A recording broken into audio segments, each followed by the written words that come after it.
get to level 99, which is the highest level in every skill, you would say like a couple of hours. Great, when I could do everything in game. If we, actually it is, I don't know, how much, 2,000, 3,000 hours for one skill to just get there. Is that correct, Adam? Yeah, roughly. Thanks. If we give the reward to the player that quickly, they would soon lose the fun of it, because it is, you need to get the sense of achievement, of course. So whatever you get as a player idea, take it with a pinch of salt.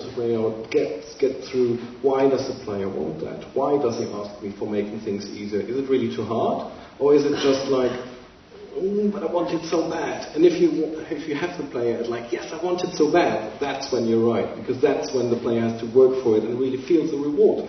If you have a reward that is far too easy to achieve, there's no sense of achievement for the player anymore. So it has to be hard. Of course, you can't put a brick wall in front of the player and then he just doesn't have an idea what to do next. So yes, give him steps, definitely. But the carrot needs to dangle in front of the player's nose for quite a while. I think with the shift to a service, players thinking of their access to content as being much more of a service relationship rather than a purchase and ownership relationship. That puts new expectations in the minds of players, of developers, and it's a really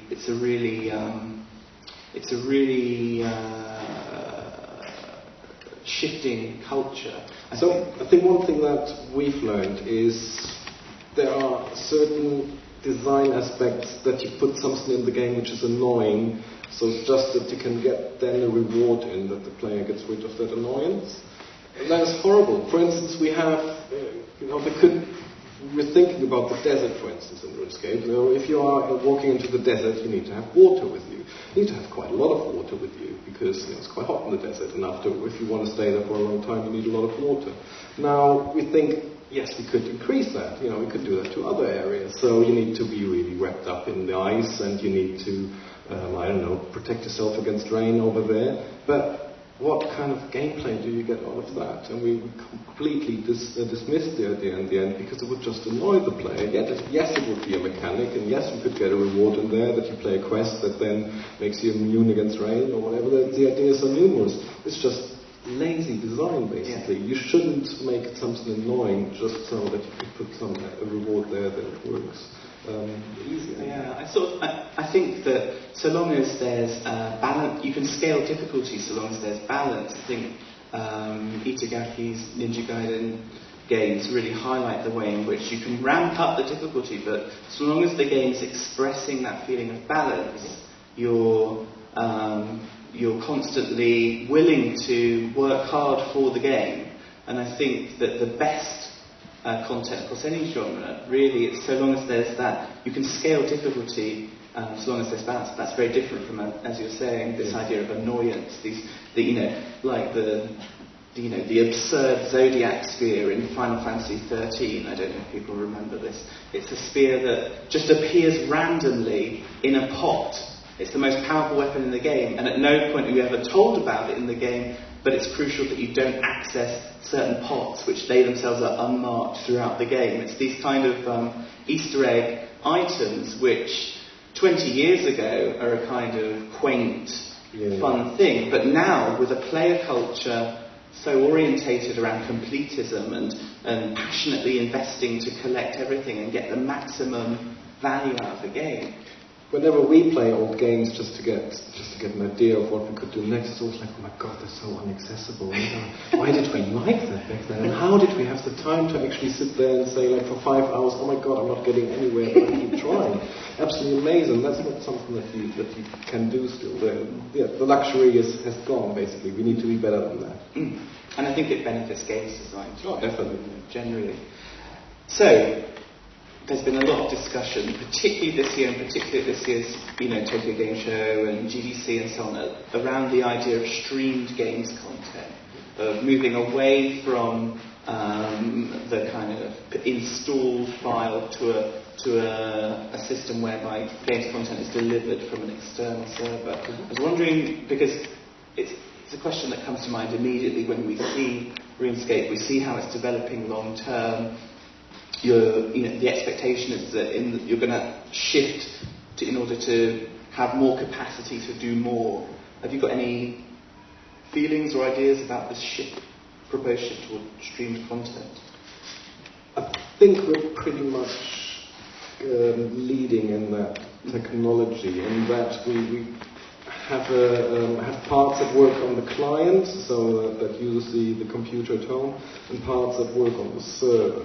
So that things that need to be very, very quickly need to be reacting very, very quickly, like clicking on things to just like. If you have a click that goes from 1 to 10, for instance, you don't want to wait until the server comes back to you, so we do that on the client and send it back to the server. But, I mean, in the grander scheme of things, what we think is one of the biggest pluses of RuneScape is the constant updates that we do. So we have 4 out of 5 weeks in the month we have updates, there's bug fixes, there's new game content, which puts us away from that, like, this is a version and we ship it, to kind of like, yes, we can give you new content at all times. When we talk about like a stream of streaming, and I think that's what we're going towards the bigger games, so that you don't need the console anymore and all that. We're not sure it works. We think they will come into many of the problems that we've had.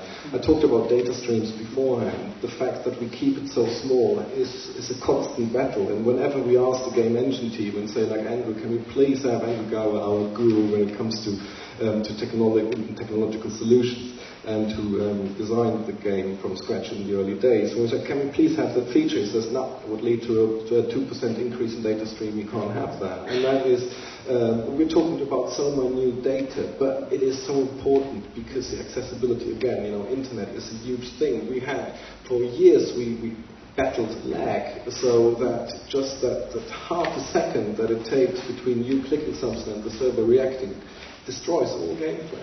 And that we got rid of that is only because we have that discipline to keep data streams small. So whatever there has been talk about, like the end of consoles and everything, we're very, very cautious when it comes to that, because we just see that the infrastructure has to be perfect for that to work. So if you are on internet, on a normal internet connection, we think you will have trouble. If you're on a high-speed brilliant, then it might work. I mean, there's huge international discrepancies in quality of broadband provision, for instance. That ostensibly in the UK we're running off a Victorian copper wire infrastructure, and it just, it's not your kind of downtown Tokyo fibre optics to your door experience, and when you're dealing in an MMO context where you have an international community of users collaborating and coming together into a game world, it's imperative that you set a standard exchange rate that can be delivered by everybody's system. And that, with the streaming content, I think about that. So half a year ago, all our European servers went down for half a day. It wasn't our fault, but it happens. Our internet provider didn't have the capacity that we needed. So then many players said, I'm not going to play until it's back up, because I just have that. And I think it was about a fifth of a second delay between a click and the reaction from the client, from the server, and that is horrible. And I think much of the stream content will have that problem for a very long time. I think even with people talk about the iPhone being the saviour of games design, and that it's this new format, this new hardware. I think so many iPhone games are misjudged in that designers and publishers don't identify that those traces of lag, those kind of rough edges in the timing of an experience, can absolutely put a player base completely off a game, and they absolutely won't invest it in it. That I have so many games on my iPhone where the look is fantastic and the design idea may well be very high concept and really, really strong, but in that tactile experience, if it doesn't deliver precisely, your mind switches off. You don't feel like you're right there at the point of interaction. I think that is a big problem of game design, that some things are just looking great on paper, but not when you actually play them, because you have got the technical limitations that you have. And there are things